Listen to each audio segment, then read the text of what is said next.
Okay.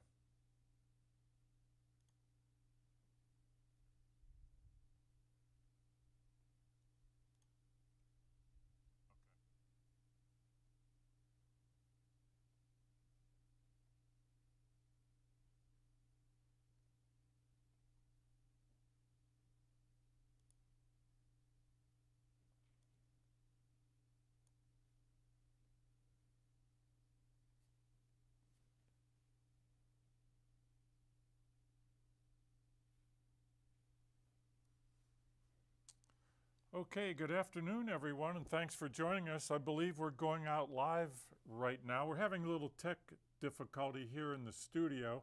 I'm Randy Robinson, talking to you from the National Conservation Training Center near Shepherdstown, West Virginia. We're with the U.S. Fish and Wildlife Service. And thanks to everybody for joining us.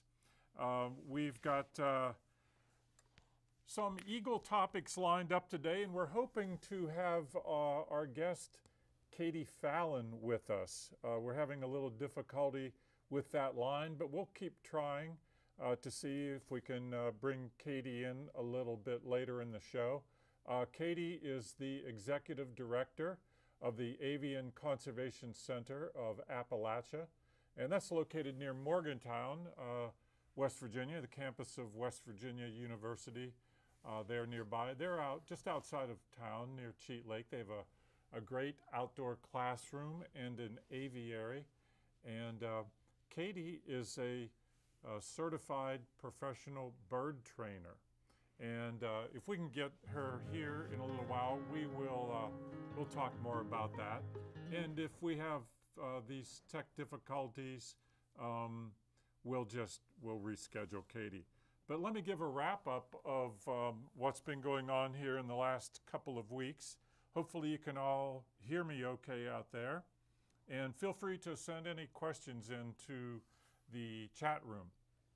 And that would be into YouTube chat. I've got Deb here in the studio helping me out.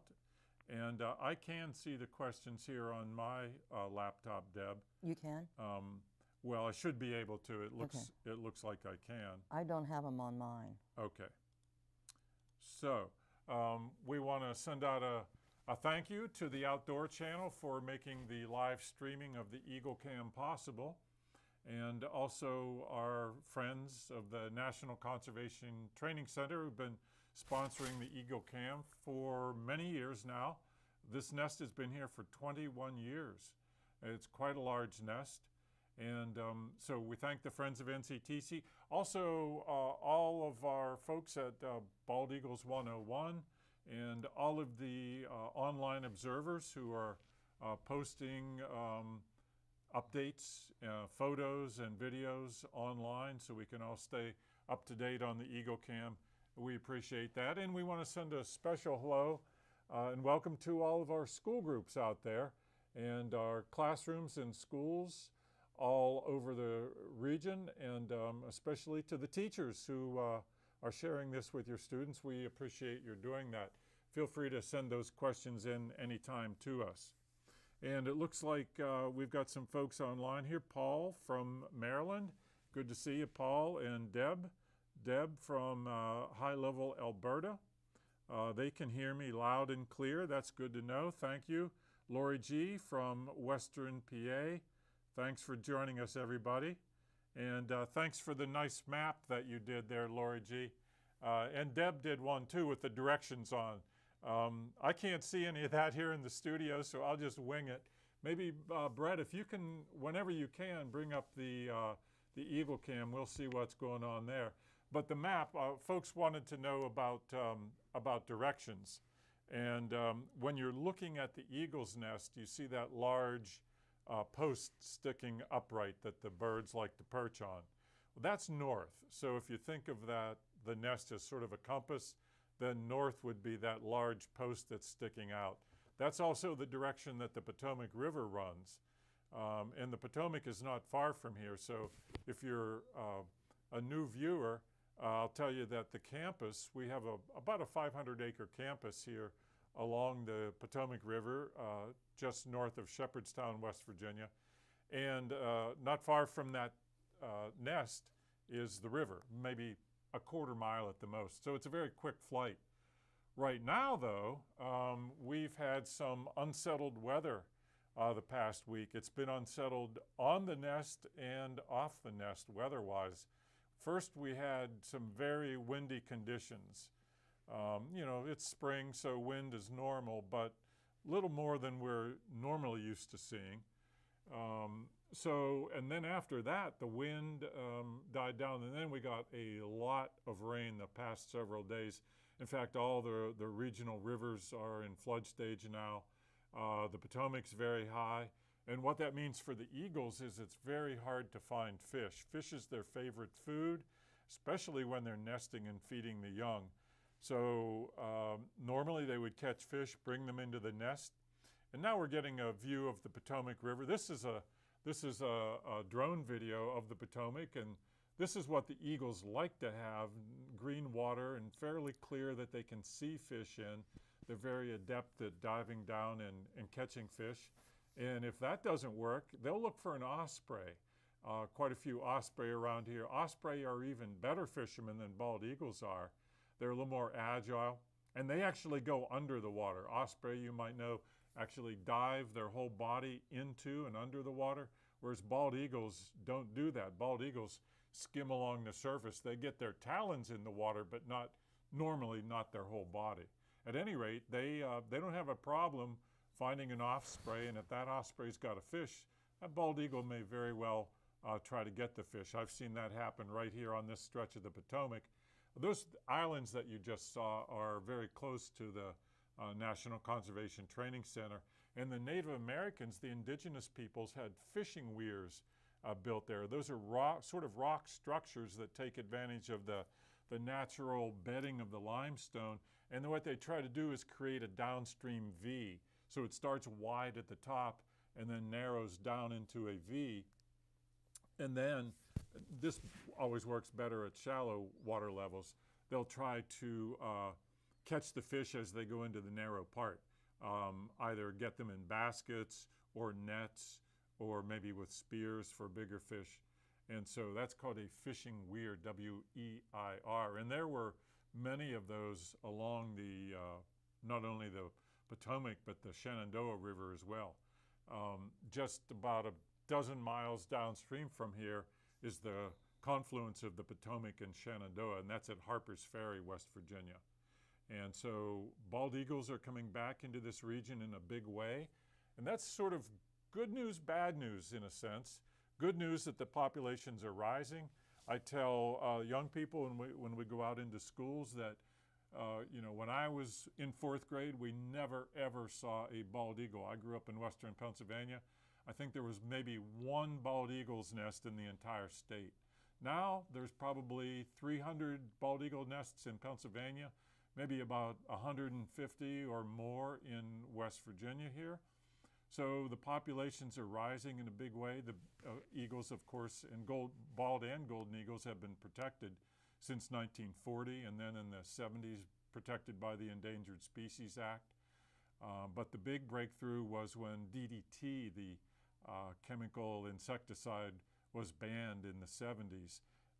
And the problems that caused, mainly for bald eagles, peregrine falcons, and some other birds, brown pelicans, was it made their eggshells too thin. The DDT combined in the bloodstream of the female bird, and it took the place of the calcium. And so instead of the calcium fortifying the eggshell, the calcium was blocked out. And so the egg was very fragile.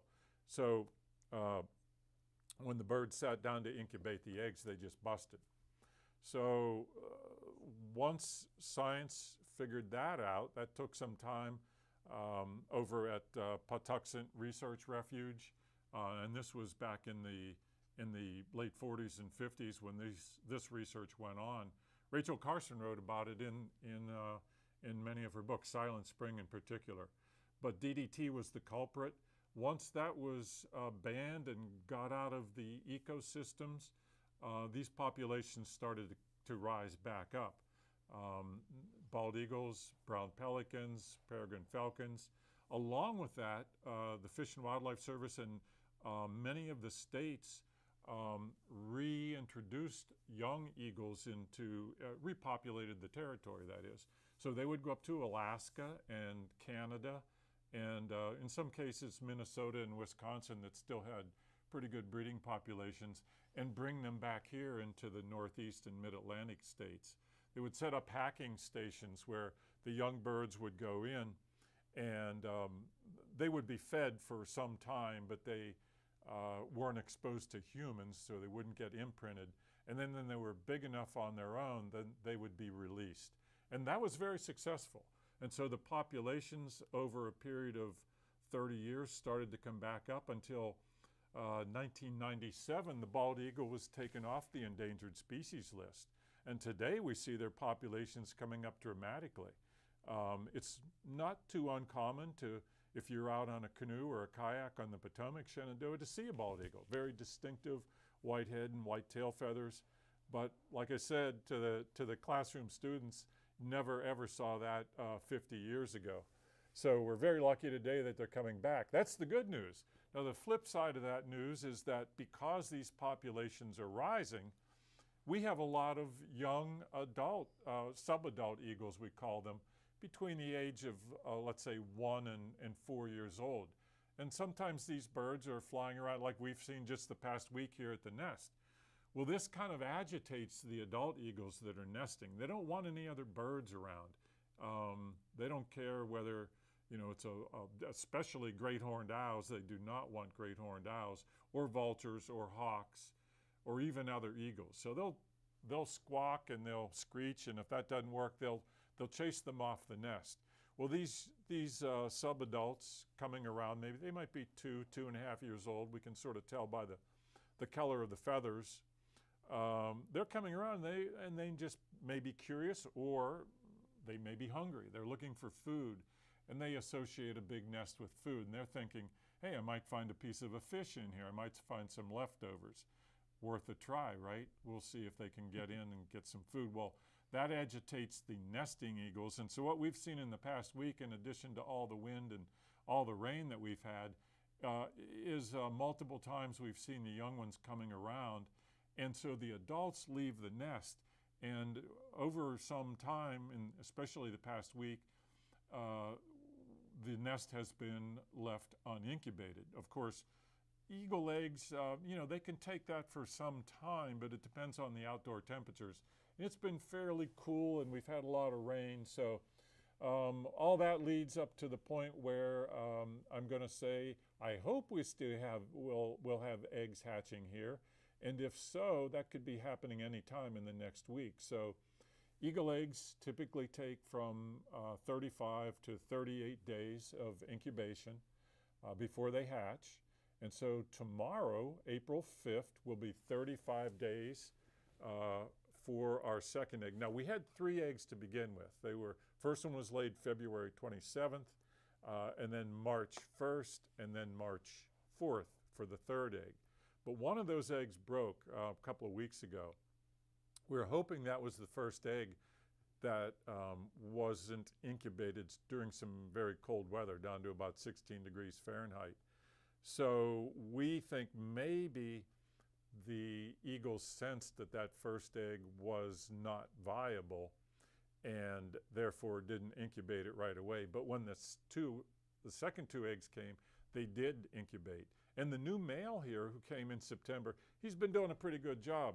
Everybody online calls him Scout, and the female is known as Bella. So it's Bella and Scout. Bella is a little bit bigger than Scout, and you can always see if you see the male, you can tell the male because he's got a few dark feathers on the back of his head, sort of on the little bit behind the crown, upper neck, let's say. Those black feathers indicate he's about 4.5 years old, and this is very likely his first nesting season. So Scout, first time he's been in this position, he's learned very well. But in this past week, as mentioned, with all the other eagles around, sort of the commotion, he's been off the nest some. I think at one point Bella was on there for 16 hours straight. If you've been following the nest, you'll see a lot of postings. People have been talking about that. And so we'll see what happens with the eggs. They could surprise us all, and they could be hatching. It'd be nice if we got one anyway out of the two. We could still have two. We don't know. At any rate, 35 to 38 days is normal, but 40 days at the very most. So if we don't see eggs by, let's say, somewhere around April 13th to April 15th, then it's probably not too likely that they're going to hatch. But again, we could see it this weekend. They're still incubating them. Bald eagles will continue to incubate the eggs even after 40 days. We've seen that in some cases. And it's not too unusual for the young male eagles, the first time that they're sitting on nests, to not be totally diligent. Like I said, Scout's been doing a pretty good job here. But we've seen other nests. Folks at Bald Eagles 101 have been seeing this at other nests around the country. That is, first-time males, sometimes not sitting on the eggs at all. And by the way, both the male and the female get a brood patch. And that's an area of skin where there's no feathers, right here on their breast. And the purpose of that is so that they can get their skin in direct contact with the eggs to provide maximum warmth. The body temperature of bald eagles is about 105 degrees Fahrenheit. So they want to get their skin, their feathers are very good insulators. If their feathers were there, then there'd be insulation between their skin and the eggs. So the brood patch, B-R-O-O-D, brood patch, is the purpose to get maximum warmth from body heat up against the eggs. And you'll see them turn the eggs about every hour or so to keep that heat, and also to keep the inside membrane of the egg nice and fluid, and so it doesn't stick in one place and get too hard. They want to keep it supple and evenly heated. So I can see some questions coming in here, and let me go into the chat room here, and let's see. T-Dog says they can hear us loud and clear. Very good. Hello, Donna, greetings from rainy Morgantown. Okay, I hope the rain stops soon over there. I know everything's flooded over that way too, in the northern Panhandle and over in central West Virginia. Most of West Virginia got a lot of rain. Birds of Ray, excellent. Ray Martinez. Shout out to NCTC media crew I met last year. Awesome people doing great things. Good to see you here, Ray. We got to meet and talk for a while. Ray is an excellent photographer. Birds of Ray, check him out online. Paula watching from Lake Lynn, PA. Hello to Paula. And Lori G. I think Lori G. maybe met Mr. Martinez here, Birds of Ray, last year when she visited. Lori from northern Vermont. Welcome, Lori. And then Dawn is watching from Atlantic City, New Jersey. Thank you for all you do to protect these majestic birds. Thanks for joining us, Dawn. So T-Dog's got a question here. So, sure you are aware there have been periods exceeding an hour when the eggs have not been incubated. I do not think eggs tended to survive this long without a parent incubating. Yeah, we've seen that, T-Dog. And we have to say it's a little unusual. You know, we've been looking at this nest for more than 20 years now. The nest has been here 21 years. We put the first camera up there about 2005, so we've been watching them since 2006. And bald eagles in general are very, very good parents. They'll stay on the eggs night and day, thick and thin, snow, sleet, rain, ice, you name it, they stay on the eggs. This year, especially this past week, has been a little bit unusual when we've seen them off the eggs. So our thinking is kind of one of two things. Either they sense that the eggs are not viable and therefore don't need incubated. I sort of doubt that because they're back incubating again. So it's been intermittent, which leads to the second thought of something in the area is bothering them. That's my guess that this is the more likely scenario, and that's probably other eagles. The Potomac is a pathway for eagles. They're flying up and down here every day, and this nest is about 90 feet up in a big sycamore. Every single bird that goes up and down the Potomac can see that nest there. It's like the flashing sign on the interstate, the McDonald's sign, so to speak, where, food is here. And so the young birds see that, and the young birds might not be good at catching fish, especially when the river's flooded. They can't find fish. So we wouldn't be surprised now and for the next several days until the river goes down and clears up a little bit. The eagles are going to go find whatever they can find out there in the fields for food. It might be rabbit, squirrel, snake, duck, geese. They're not picky. Even roadkill. They'll eat whatever they can to survive. But when they're feeding the young ones, fish is definitely their preferred food because it's got it's high in protein. It's got a lot of moisture, and so fish is their preferred food when the young ones are there.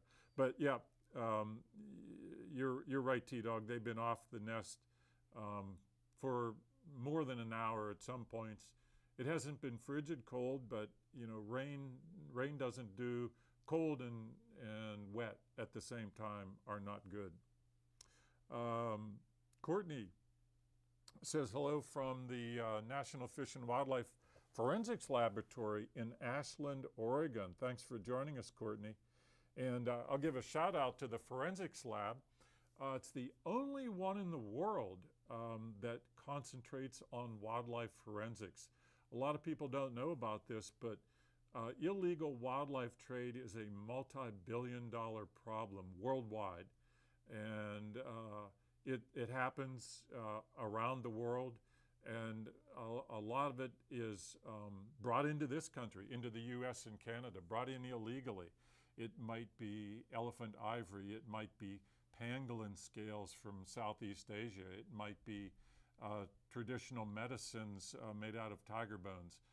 So this is a multi-billion-dollar trade brought in illegally. Fish and Wildlife Service and other agencies are fighting it every day. We have law enforcement officers at ports of entry, airports and seaports, looking for those items brought in. But many times it's difficult to identify, and it's a science really to identify some of these parts and pieces of animals. Sometimes it's live animals brought in, maybe live birds from South America. Other times it's pieces of animals. And so the forensics lab out in Ashland, Oregon, takes in these parts and pieces of animals and does their best to identify them so that the criminals the smugglers that are doing this can be prosecuted in a court of law. So that's another topic there, but want to give a shout out to the folks out there at the forensics lab for all the great work they do, and for the law enforcement folks there that are out there every day. In some cases it's dangerous work, it's undercover work. They might be infiltrating a criminal gang somewhere, and so big shout out to those folks.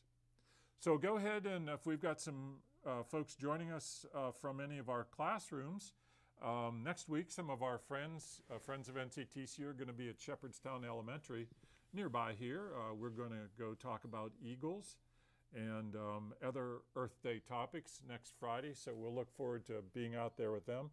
But if you have any questions, go ahead and send those in.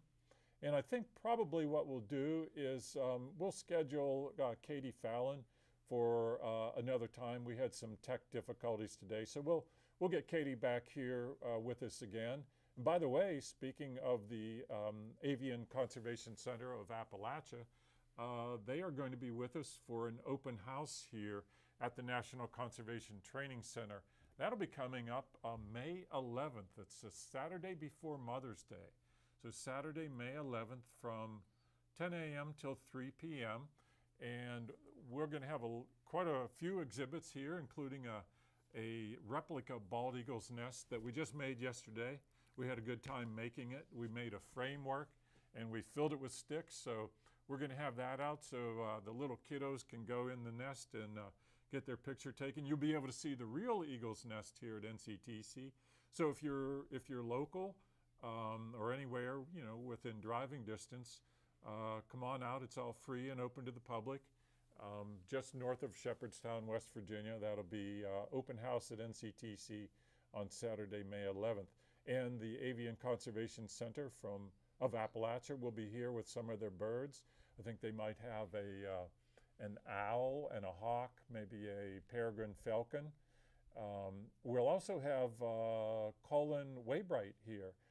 He's the Laurel Fork falconer, and he practices the art of falconry. He's down near Elkins, West Virginia. He'll be here with some of his birds as well that he trains. So we'll look forward to talking with Katie at another time down the road. And let me see if we've got anything else coming in here. Deb, do you have anything on your end over there? No, nothing at all. Okay. Well, I think that will wrap it up for us today. I don't think we're able to get the live nest up there, but if you haven't been online to the nest before, if you go to the outdoor channel, the place to look would be outdoorchannel.com/EagleCam. That's the main address. Or if you Google NCTC, National Conservation Training Center EagleCam, or Shepherdstown EagleCam, you'll find it. We have two different cameras. One is a wide-angle view, and one is a close-up view of the eagle's nest. And you can follow along there. We've got a great chat room down below. Many of our observers are in there answering questions. So if you have any questions, you can put them in there. We'll do our best to answer them. And if you look right below where you see the videos of the nest, look at the link that says NCTC Resources, and you'll find a very nice history of the nest that Deb Steck, Bald Eagles 101, put together. Give you the history from 2006 up to the present.